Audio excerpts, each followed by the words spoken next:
حضور علیہ السلام نے فرمایا اچھا کون ہے؟ جو لوگوں کے ساتھ اچھا ہے۔ برا کون ہے؟ جو لوگوں کے ساتھ برا ہے۔ ایک حدیث مبارکہ میں فرمایا، سبحان اللہ کیا ارشادات ہے ہمارے پیغمبر کے، اگر اس پر انسان عمل کر لے تو دنیا جنت بن جاتی ہے، کیا بہترین معاشرہ بن جاتا ہے۔ آج ہمارے معاشرے میں عزت نہیں، حفاظت نہیں، بگاڑ ہے، سکون نہیں، امن نہیں، اطمینان نہیں۔ اس کی وجہ کیا ہے؟ کہ ہم نے اسلام پر عمل کرنا چھوڑ دیا۔ حضور اکرم صلی اللہ علیہ وسلم نے فرمایا جو مسلمان کسی کی ضرورت پوری کرتا ہے اور اس ضرورت کو اس لیے پورا کرتا ہے کسی کے کام آتا ہے تاکہ یہ خوش ہو جائے، اللہ اکبر، فرمایا اس کی خوشی کی وجہ سے اللہ تعالیٰ ایک فرشتہ پیدا کرتا ہے، وہ فرشتہ قیامت تک اللہ تعالیٰ کی حمد و ثنا کرتا رہتا ہے، وہ اللہ کا ذکر کرتا رہتا ہے، اور جتنا وہ اللہ کی تعریف اور حمد و ثنا فرشتہ کرتا ہے، ذکر کرتا ہے، جو پیدا اس لیے اللہ نے کیا کہ اس انسان نے اس کو خوش کرنے کے لیے اس کی ایک جائز ضرورت کو پورا کیا۔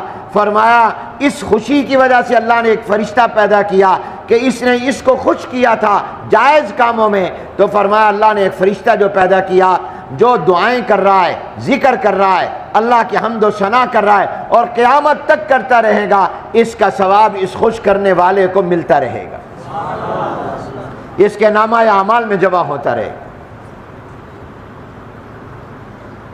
آپ نے کسی مسلمان، کسی انسان کی ضرورت پوری کی، نیت کیا ہے؟ یہ خوش ہو جائے، آپ کو پتہ بھی نہیں اللہ نے اس کی وجہ سے ایک فرشتہ پیدا کر دیا۔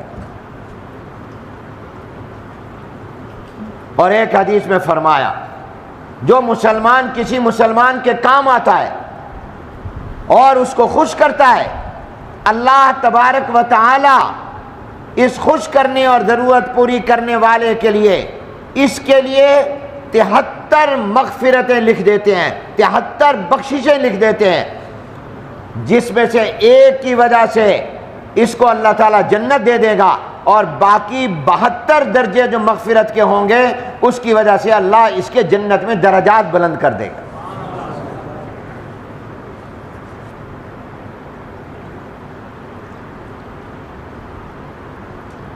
جناب نبی یہ ہے اخلاق۔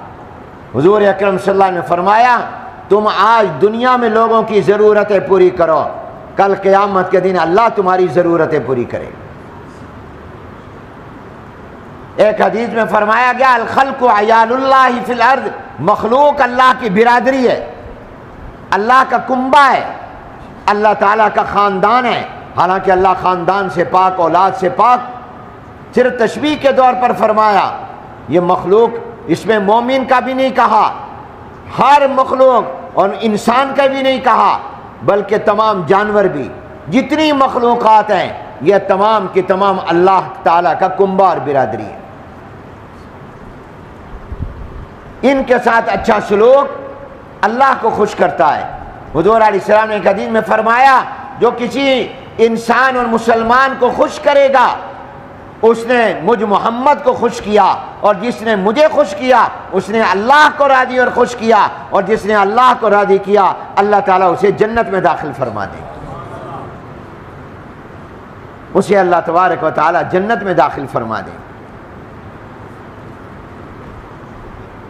یہ کتنے درجات ہیں، یہ کتنے بڑے انعامات کا اعلان ہے۔ اللہ تبارک و تعالی ہم سب کو یہ نصیب فرما دیں۔ اور ایک حدیث میں فرمایا کہ جو کوئی مسلمان کسی مسلمان کے کام آئے، اس کی ضرورت پوری کرے، اس کا ہاتھ بٹائے، فرمایا اللہ تعالیٰ اس ضرورت پوری کرنے والے، کام آنے والے، مدد کرنے والے انسان اور جہنم کے درمیان 3 خندقیں کھود دیتا ہے۔ کتنی خندقیں؟ گڑھے کھود دیتا ہے۔ جب گڑھا ہو تو آگے جا نہیں سکے گا، فرمایا ایک خندق کی چوڑائی لمبائی اتنی ہے جتنی زمین اور آسمان کے درمیان فاصلہ ہے۔ گویا یہ شخص جہنم میں نہیں جا سکے گا، جہنم اور اس کے درمیان اللہ خندقیں بنا دے گا، یہ جہنم میں جا ہی نہیں سکے گا۔ یہ جنت میں جائے. یہ اچھے اخلاق ہم میں سے کس کے ہیں؟ یہ ہر ایک جائزہ لے لے.